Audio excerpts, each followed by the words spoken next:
சாய்ராம். என் அன்பு செல்லமே, என்னுடைய தங்கமே, சில சமயங்கள் நம் வாழ்க்கையில் நடப்பது பார்க்கும் பொழுது நமக்கே நம் மீது கோபம் வரும். எதற்குத்தான் இப்படி நம் வாழ்க்கையை சுற்றி சுற்றி பிரச்சனைகள் வந்து கொண்டே இருக்கிறது?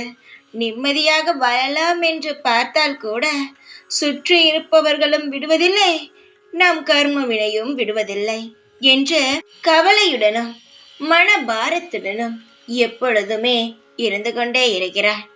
தங்கமே, எப்பொழுதுமே எதையும் நினைத்து கவலைப்பட்டு கொண்டே இருக்காதே. ஏதாவது ஒரு விஷயம் வந்தால் அதற்கு நல்ல ஒரு தீர்வும் இருக்கும். பிரச்சனை வருகிறதே என்று கவலைப்பட்டு கொண்டே இருந்தால் அதை எப்படி சரி செய்ய முடியும்? கவலைப்பட்டு கொண்டே இருந்தால் எதையுமே சரி செய்ய முடியாது. கவலைகள் மட்டுமே நமக்கு பின் தொடர்ந்து கொண்டே இருக்கும். ஏதாவது ஒரு பிரச்சனை வாழ்க்கையில் வருகிறது என்று வைத்துக்கொள்ளேன். அது உனக்கு மன உளைச்சலை தருகிறது என்று வைத்துக்கொள்.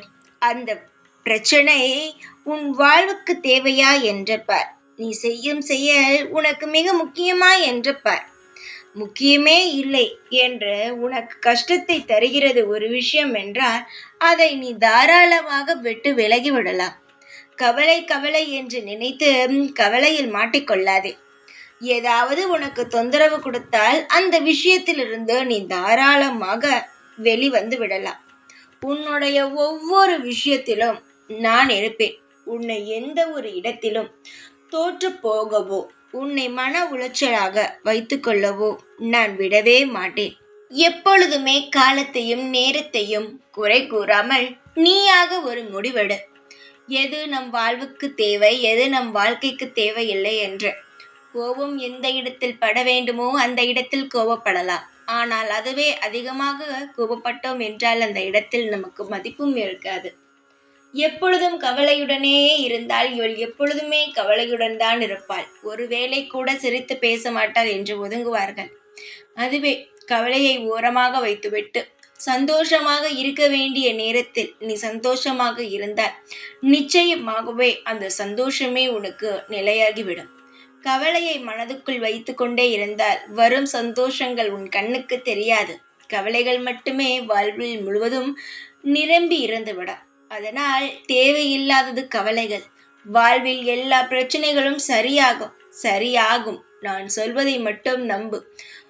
தாங்க முடியாத பாரத்தில் தான் இருக்கிறாய். உனக்கு தெரிகிறது இது சரியே செய்ய முடியாது என் வாழ்க்கையில் என்று. ஆனால் எனக்கு தெரிகிறது இதை சரி செய்து விடலாம் என்று. சரி செய்பவன் நான் சொல்கிறேன். உன் வாழ்க்கையில் இருக்கும் கஷ்டங்கள் எல்லாம் சரி செய்து விடுகிறேன். நீ அமைதியாக இரு. உன்னுடைய வேலையில் மட்டும் கவனத்தை செலுத்து. உன் வாழ்க்கை சீரும் சிறப்புமாக அமோகமாக இருக்கும். நல்லதுக்காகத்தான் சொல்வேன். எதையுமே நான் உனக்கு எதிராக ஒரு பொழுதும் செய்ய மாட்டேன். நீ என்னுடைய பிள்ளை. உன் வாழ்க்கையில் நீ நிம்மதியாக இருக்க வேண்டும். அமைதியாக சந்தோஷமாக வாழ்நாள் முழுவதும் திருப்திகரமாக நீ இருக்க வேண்டும். அதனால் சொல்கிறேன், நிம்மதியாக இரு. உனக்கானது நிச்சயமாக உன்னிடமே வந்து சேரும். எப்பொழுதும் நான் உன்னுடன் இருப்பேன். ஓம் சாய்ராம்.